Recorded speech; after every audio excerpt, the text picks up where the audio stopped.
परीक्षित कहते हैं कि है वंश का अंत करने के लिए स्वयं भगवान ने परशुराम के रूप में अवतार ग्रहण किया। 21 बार क्षत्रियों का विनाश किया पूरे विश्व के।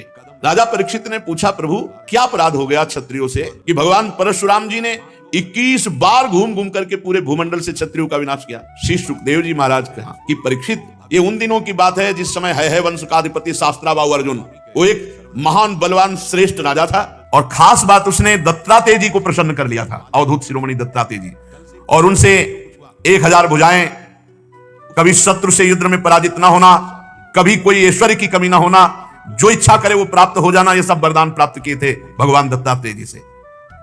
अब अबाध बल, अतुल संपत्ति, तेजस्विता, वीर, कीर्ति, शारीरिक बल, सब कुछ दत्तात्रेय जी से प्राप्त हो गया था। एक तरह से महायोगेश्वर खुद बन गया था दत्तात्रेय जी की कृपा से शास्त्राबाहु अर्जुन। वो ऐसी सिद्धियां जान गया था कि सूक्ष्म से सूक्ष्म, स्थूल से स्थूल वो शरीर धारण कर लेता, बड़ी सिद्धियां उसकी, वो वायु की तरह कहीं भी पहुंच जाता। ऐसी सिद्धियां दत्तात्रेय जी से प्राप्त की। एक बार ये गले में वैजंती माला डालकर बहुत सी सुंदर स्त्रियों के साथ नर्मदा जी में जल विहार कर रहे थे, और उधर रावण नर्मदा के किनारे दिग्विजय करते हुए अपने तंबू लगाए हुए था। 500 भुजाएं इधर, 500 भुजाएं इधर, पूरी नर्मदा के जल को रोक दिया शास्त्राबाहु अर्जुन ने। रावण का शिविर डूबने लगा उधर। तो रावण ने पूछा, बिना वर्षा के कैसे बाढ़ आ गई उल्टा? बोले, महाराज एक वीर है जो स्त्रियों के साथ जल में खेल रहा है, खेलते खेलते नर्मदा को उल्टा प्रवाहित कर। तो उनका हमसे बड़ा वीर कौन है? रावण बड़े घमंड में गया, अपने को बड़ा वीर मानता था, और जाके शास्त्राबाहु अर्जुन से अब वीरता की बातें करने लगा। तो उन स्त्रियों को प्रसन्न करने के लिए खिलवाड़ में तो ऐसे रावण को पकड़ लिया शास्त्राबाहु अर्जुन ने, बंदर के समान एक पिंजड़े में बंद करके, और अपनी राजधानी माहिष्मती ले जा करके जहां घोड़े थे वहां पिंजड़ा रख दिया। पिंजड़े में 10 खोपड़ी वाले रावण को 20 भुजा, 1000 भुजा वाला शास्त्राबाहु अर्जुन, और सब सिद्धियां प्राप्त किए। तब महाराज पुलस्त जी को पता चला कि दिग्विजयी रावण घोड़साल में एक पिंजड़े में बंद है। तब जाके शास्त्राबाहु अर्जुन के सामने गए, तो शास्त्राबाहु अर्जुन ने पूजन किया, क्योंकि पुलस्त ऋषि, तो उन्होंने आज्ञा करी कि छोड़ दो, हमारा नाती है। छोड़ दिया रावण को। अब शास्त्राबाहु अर्जुन का अभिमान बढ़ता चला गया, क्योंकि दिग्विजयी रावण जैसे को बंदी बना लिया। अब वो एक दिन शिकार खेलने के लिए अपने परिकर के साथ जंगल में गया, तो प्यास लगी। तो पास में जमदग्नि जी का आश्रम था, तो जमदग्नि ऋषि के आश्रम में पहुंचे। मुनि ने देखा कि बहुत बड़ा राजा आया हुआ है, तो इसका स्वागत, राजा भगवान का स्वरूप है। अब जंगल में वही कंदमूल फल, तो कामधेनु जमदग्नि जी की गाय का नाम था, जो इच्छा करो वो प्रकट कर दे। अब मंत्री, सेना और राजा का स्वागत करना है, तो वैसे ही सेवक, वैसे ही सामग्री, सब व्यवस्था। शास्त्राबाहु अर्जुन ने कहा कि बाबा जी के पास ऐसी व्यवस्था कहां से हो सकती है कि इतने सैनिक, इतने सेवक, इतनी धातुओं के पात्र और भोजन सब? बोले, कहीं कोई रसोईया नहीं, सब एक गाय का चमत्कार है। बोले, ऐसी गाय तो हमारे पास होनी चाहिए, संत के पास क्या? अब जमदग्नि मुनि का ऐश्वर्य कामधेनु से था, तो चिढ़ गया शास्त्राबाहु, जबकि प्रसन्न होना चाहिए कि इतना बढ़िया स्वागत किया। और उसने आदेश किया जमदग्नि ऋषि से कि कामधेनु हमारे सैनिकों को दे दो। जमदग्नि जी ने कहा, नहीं, ये तो यज्ञ के हविष्यान्न के लिए, अतिथि सेवा के लिए है। तो कहा, मैं एक बार केवल कहता हूं, दोबारा छीन लेता हूं। शास्त्राबाहु अर्जुन ने आदेश किया, कामधेनु को बंदी बनाकर ले चलो। अब कामधेनु डकराती हुई बलपूर्वक शास्त्राबाहु अर्जुन महिष्मतीपुरी ले गए। जब शाम के परशुराम जी आए तो आश्रम सब उजड़ा हुआ। मां से पूछा तो उन्होंने बताया कि सारा का सारा दुष्टता का वृत्तांत शास्त्राबाहु अर्जुन है वंशी, भयंकर फरसात हाथ में लिए हुए परशुराम जी जैसे किसी महामत वाले सिंह को कोई दबा नहीं सकता, ऐसे गरजते हुए महिष्मतीपुरी गए। अभी वो मस्ती में था कि प्रवेश ही नहीं कर पाया था कि भगवान परशुराम जी पहुंच गए। परशुराम जी की बड़ी विलक्षण झांकी थी, हाथ में परशुराम, मस्तक पर जटा का मुकुट, त्रिपुंड लगा हुआ। जे भी शास्त्राबाहु अर्जुन झपटा, भगवान परशुराम जी ने जो जटाएं सूर्य की तरह चमक रही थी खोल लिया, और हाथ में फरसा धारण करके बात की बात में सारी सेना को विध्वंस करके, और उसके 1000 भुजाएं जो भगवान अवधूत शिरोमणि दत्तात्रेय जी के द्वारा दी थी, साहब काट के गिरा दी।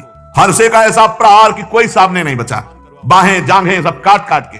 परशुराम जी के बाणों से जब है पति का सर्वनाश हो गया, तो 10,000 लड़के थे शास्त्राबाहु अर्जुन के, 10,000। भगवान परशुराम जी तो 10,000 लड़के तो अभी नहीं थे इनके साथ, ये अलग थे। सब पूरे परिकर सहित शास्त्राबाहु अर्जुन को मार डाला भगवान परशुराम जी ने। कामधेनु छुड़ाकर आश्रम में ले आए। माहिष्मतीपुरी के शास्त्राबाहु अर्जुन का विनाश बड़ा आश्चर्य में जमदग्नि जी ने कहा, हाय हाय परशुराम, तुम क्या उपद्रव करते हो? अरे राम राम, वो राजा था, गाय ले जा रहा था, ले जाने देते, तुमने हत्या क्यों कर दी? राजा सर्वदेव में होता है, तुमने अपराध किया। अरे हम लोग ब्रह्म ऋषि हैं, क्षमा हमारा बल है, संसार हमको इसीलिए पूजता है क्योंकि हम क्षमावान हैं। तुम्हारे ब्रह्मा जी भी क्षमा के बल से ही ब्रह्म पद पर स्थित है। ऋषियों की शोभा क्षमा होती है, ये सर्वशक्ति प्रदर्शन नहीं। भगवान तुम पर प्रसन्न हो, अब तुम तप परायण हो, तुमने अपराध किया, राजा का वध किया, ये ब्रह्म हत्या से भी बढ़कर है। जाओ तीर्थों का सेवन करते हुए तप करो और इसका प्रायश्चित कर डालो। भगवान परशुराम जी घुटने टेक कर जमदग्नि जी के आगे जो आज्ञा। अब 1 वर्ष तीर्थ यात्रा करके अपने आश्रम पर आए। परशुराम जी की माता रेणुका गंगा तट पर संध्या के लिए गंगा जल आदि लेने गई थी। वहां एक गलती हो गई माता जी से। आज सत्संग में कहा, नेत्र वाणी कान संभाल के नहीं अपराध बन सकता किसी से भी। तो वहां गंधर्वराज चित्ररथ अप्सराओं के साथ जल विहार कर रहा था। गंधर्वराज के जल विहार करते समय अंग प्रत्यंग और अप्सराओं की वो क्रीड़ा माताजी कुछ क्षण देखती रही, अच्छा लगा। बस कोई कामना नहीं हुई, कोई मलिनता नहीं आई, बस देखती रही, अच्छा लगा। और भूल गई कि संध्या का समय पतिदेव तर्पण आदि के लिए इसमें लिखा हुआ है कि उनका मन गंधर्वराजम क्रीडंतम मत्सरोभिर पश्यत, अच्छा लगा। विलोकयंती क्रीडंत मुदकार्थम नदीम गताहा, उनका मन खिंच गया चित्ररथ की इस अप्सराओं से केल। कहा जमदग्नि जी का एकांतिक भजन में स्वभाव, और माताजी ने जब चित्ररथ गंधर्व की केली देखी अप्सराओं से तो अच्छा लगा। बस ये संध्या का समय बीत गया। भगवान जमदग्नि जी इंतजार करें, ऐसा कैसे हो गया कि संध्या की अवहेलना हो गई और अभी तक रेणुका जल लेकर नहीं आई। अब जे भी होश आया जमदग्नि ऋषि को, भयभीत हो गई कि अब तो भारी अपराध बन गया। वो महर्षि के सामने आई है, गंगा जल का कलश रखा, हाथ जोड़कर खड़ी हो गई। जमदग्नि मुनि ने कहा, मैं देख रहा था तुम्हारा मन चित्ररथ गंधर्व की केली देखने में खिंच गया। तुम अपराधी हो, पापिनी हो, तुम एक ब्रह्म ऋषि की पत्नी होकर ऐसा कैसे देखा? इसका दंड है मृत्यु, ऐसा कठोर शासन। अन्य पुत्रों से कहा, मार डालो इसको, रेणुका को। किसी भी पुत्र की हिम्मत नहीं रही। इतने में तीर्थ यात्रा करके भगवान परशुराम जी आए, प्रणाम किया तो उनका बेटा, मां और भाइयों को मार डालो। परशुराम जी ने कोई विचार नहीं किया, तत्काल मां और भाइयों के फरसे से गले उड़ा दिए। सत्यवती नंदन महर्षि जमदग्नि जी बहुत प्रसन्न हुए और कहा, बेटा तुम्हारी जो इच्छा हो वरदान मांगो। परशुराम जी ने कहा, मेरी मां मेरे भाई जीवित हो जाए, उनको ये पता भी न रहे कि मैंने वध किया है। तत्काल जीवित हो गए। भगवान परशुराम जी के ऐसा कहते हुए ऐसे उठ के बैठ गए जैसे सो के, पूरे सकुशल। परशुराम जी को पता था हमारे पिता जमदग्नि जी कितने महान पवित्र ऋषि और तपोबल संपन्न हैं। शास्त्राबाहु अर्जुन के वध का प्रायश्चित कर लिया था। परशुराम जी एकांत आश्रम के कोने में बैठकर ध्यानस्थ थे। बहुत दिनों के बाद शास्त्राबाहु अर्जुन के लड़कों के हृदय की जलन, वो आए और देखा महर्षि जमदग्नि अग्निशाला में ध्यानस्थ बैठे हैं। उनको बाहर की कोई शुद्ध नहीं, वो सब प्लान बना के आए थे। पूरे आश्रम को उजाड़ दिया और माता रेणुका बड़ी दीनता से प्रार्थना कर रही थी, एक भी बात ना मानी और जमदग्नि जी का सिर काट ले गए। जमदग्नि जी ध्यानस्थ थे, बड़े नीच कार्य किए आश्रम में। रेणुका जी चीख पड़ी, बेटा परशुराम। ध्यानस्थ थे भगवान परशुराम जी। उनका मां का करुण क्रंदन, भागे फरसा लेकर। जब नजदीक आए तो देखा जमदग्नि जी का सर काट ले गए। परशुराम जी को अत्यंत क्रोध। माता से कहा कि विलाप मत करो, वीर पुत्रों की मां विलाप नहीं करती।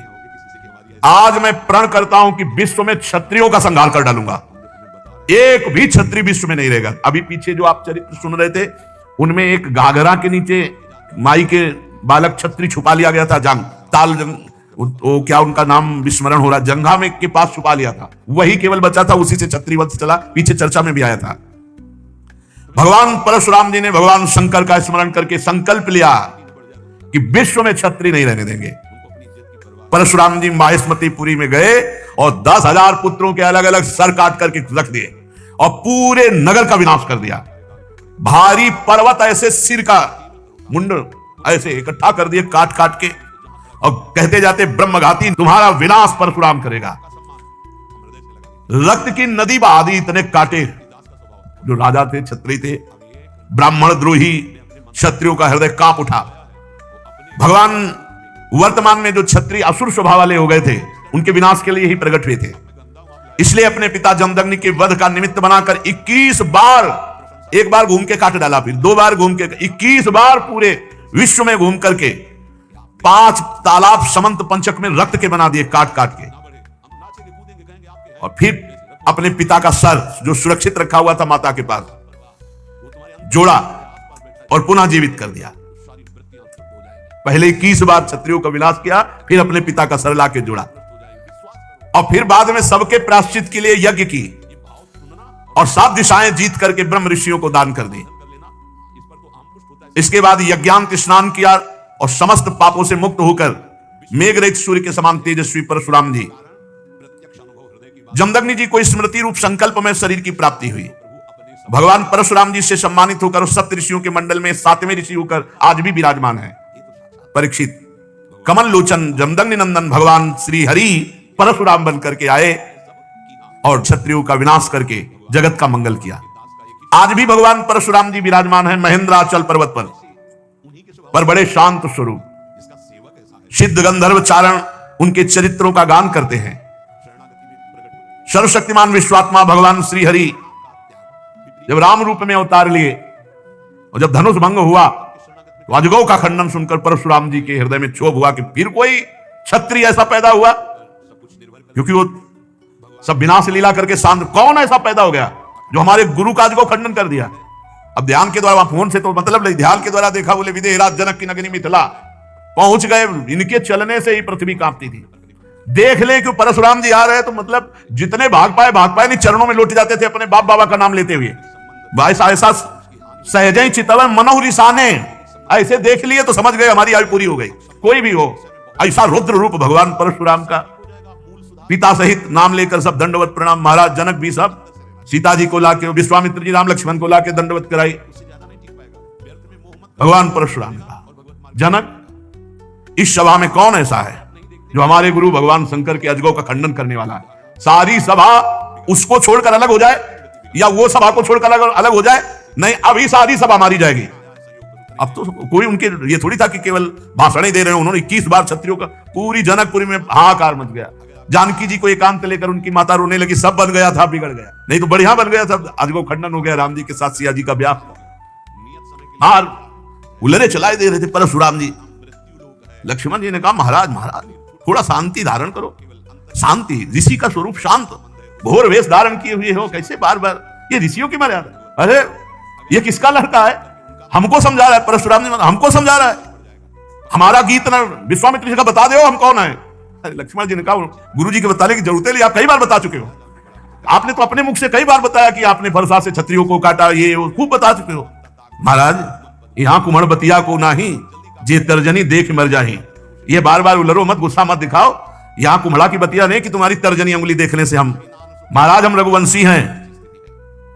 जहां परशुराम जी का क्रोध बढ़ता वहां राम जी आगे आ जाते, हाथ जोड़कर विनय करने लगते। तब उन्होंने कहा, पहला फरसा तुम्हारे चलेगा। राम जी से कहा कि पहला, क्योंकि जब हमको क्रोध आता है, ये छोटा राजकुमार क्रोध दिलाता है, इसको तो समझाते नहीं, हमसे विनय करते हो, और हमें लगता है कि तुम ही ने अजगौ खंडन किया है। राम जी ने कहा, हाँ, आपका कोई दास, निज दास, वही ऐसा करने के साहस कर सकता है। अरे दास तो सेवा करता है, स्वामी के प्रति अपराध नहीं करता है। बहुत क्रोधित होकर के तब उन्होंने कहा परशुराम जी से, सावधान, अभय होए जो तुम्हें डराए। पहली बात तो जो आपसे डर जाता है वो अभय हो जाता है, क्योंकि आपका स्वरूप ऐसा है। और दूसरी बात, हम आपको बता रहे हैं, हम रघुवंशी हैं। काल भी सामने ललकार दे तो कदम पीछे नहीं हटाते। भगवान श्री राम के गंभीर वचन जे भी कान में पड़े, आंख में आंख मिलाई तो थर्रा गए परशुराम जी, और कहा, एक हमारा संशय निवृत्त करो, इस धनुष पे प्रत्यंचा चढ़ा दो। बस मेरे हृदय में कुछ संशय हो गया। ऐसे ही जे भी लेने को हुए से धनुष आ गया, खिलवाड़ में चाप चढ़ा दी। तो उनका, भगवान श्री हरि के सारंग धनुष पर चाप केवल श्री हरि चढ़ा सकते हैं। आप श्री हरि हैं, आप हमारे भगवान हैं, और भगवान के चरणों में झुके। और उस दिन जो चाप चढ़ा तो भगवान श्री राम ने कहा, आपकी आयु को नष्ट कर दे या आपके तप को नष्ट कर दे, क्योंकि बाण व्यर्थ नहीं जाएगा। तो उनका, प्रभु हम तो आपके आश्रित हैं, तप को नष्ट कर दीजिए, जिसे हम पुनः कर सकते हैं, लेकिन आयु और अंतर्ध्यान शक्ति आदि को नाश मत कीजिए। भगवान ने परशुराम जी के तप को लक्ष्य बनाकर बेधा और उस दिन से आज भी शांत स्वभाव से बिना किसी